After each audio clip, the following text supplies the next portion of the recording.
Alright, welcome to Critical Movie Reviews, guys. I know it's been a while, but it just kind of happened. Life got in the way, I was busy. But I'm back, and I'm planning on making a video once a week now. Probably every Monday or Sunday. I'm going to watch the video Friday, get a few days to think about it, then, do it. So anyways, this review is on the new Avengers movie, Avengers 2 Age of Ultron. So the movie stars Chris Hemsworth as Thor. He's one of the Avengers, so a main character, if you would.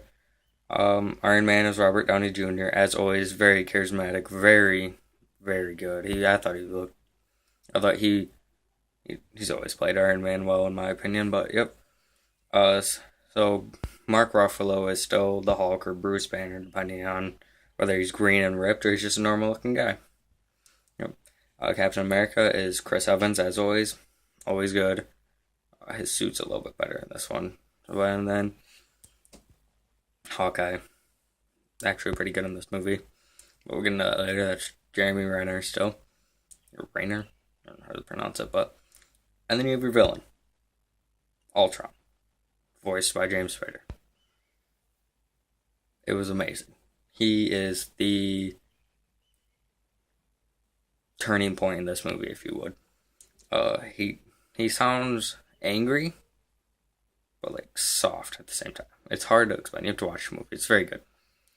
And yeah, I mean, he was good. So anyways, and then in this movie there's Scarlet Witch and Quicksilver.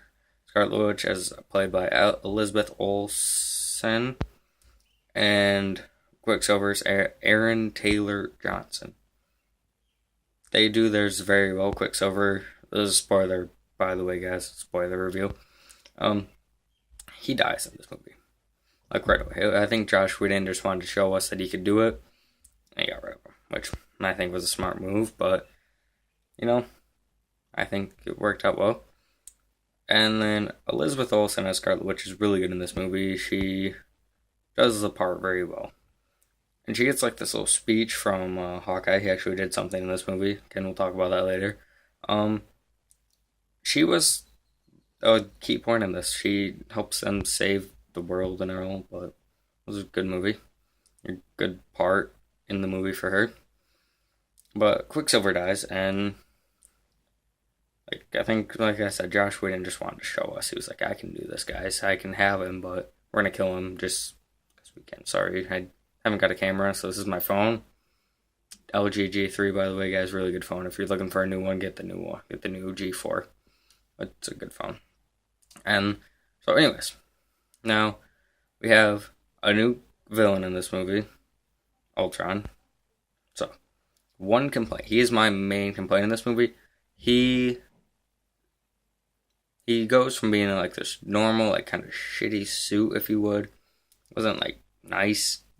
He was a bad form. And then like a scene later, he says perfect form Ultron again. Or for now. And I was like, it doesn't work. He went from being really bad to like, oh, I'm perfect, how you see him in the trailers.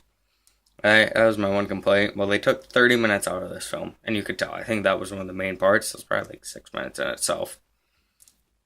But he was good. James Spader did a really good job. I enjoyed him a lot. Yeah, and so now we're going to talk about his counterpart, which is Vision. It's Paul Bettany. I don't know. Bettany. I don't know how you say it, but he is really good in this movie. At first, you're not really sure if he's going to be good or bad. And then he just ends up being really good. So, I guess that's good. He has one of the Power Stones, or gems, whatever.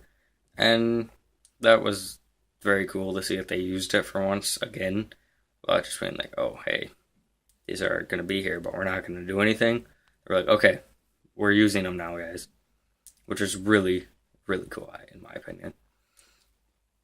But, so, on the Hawkeye thing, I know I've been hinting at it. So, Hawkeye in this movie, usually he's just kind of like there. He's like, yeah, you guys have superpowers. I'm going to shoot one at a time with my bow. This movie, though, he's good. He actually does a lot of good things. I was happy. He actually has a family, and they go to the safe house, and it's his house with his 2 kids and his wife. And that was kind of surprising but that they showed it. But I understand why they did. They wanted to show us that like Hawkeye is still human.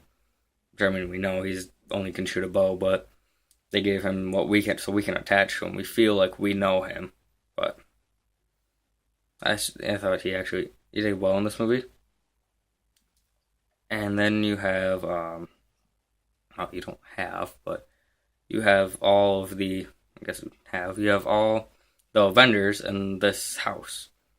I was kind of confused there for a while because like I really thought Ultron would have found them. Like, oh, they're just in this little house out in the country. Can't be that hard to go find them, but he didn't, and he's a villain, so he doesn't really know what he's doing. And on the topic of Ultron, his plans were just so stupid. Like, I could do this. He wants to destroy the world, so he lifts up this, like, big chunk of land. Huge, I don't know, and just flies it up in his face. And he, like, could have did that, like, really quickly, or he just got nukes and just blew up the world with a nuke. He wants to bring it high enough to where it will just land and kill everybody. A giant meteor. Like, what are you doing? That's just stupid. So the Avengers save everybody. They all get off. Everybody's saved except Quicksilver. He died. Everyone else is fine. But Bruce Banner leaves and he goes. You don't know where he goes. He went into stealth mode and to one of Stark's. Well, one of the Shield's plane hovercraft things. And he just flies away. Like, we don't know where he's going. And this really affects Scarlett Johansson's character, Black Widow, because they were in love, apparently. This was hinted at, but I didn't really think they were gonna do anything. And so she's all sad, but the Hulk's also sad as he's leaving. He's just in this little spaceship and the Hulk's in there. But, overall I thought this movie was pretty good. The end credit scene, I already spoiled the movie, but might as well. The end credit scene is Thanos with the Infinity Gauntlet. I think it's sweet because he's going to be in the next one. Then I pray he's in the next one. But, so anyways, I'm going to give this movie an A-. It was good, but had some problems. Some CGI issues, but not going to complain about that. Anyways, subscribe, like, see you guys next week.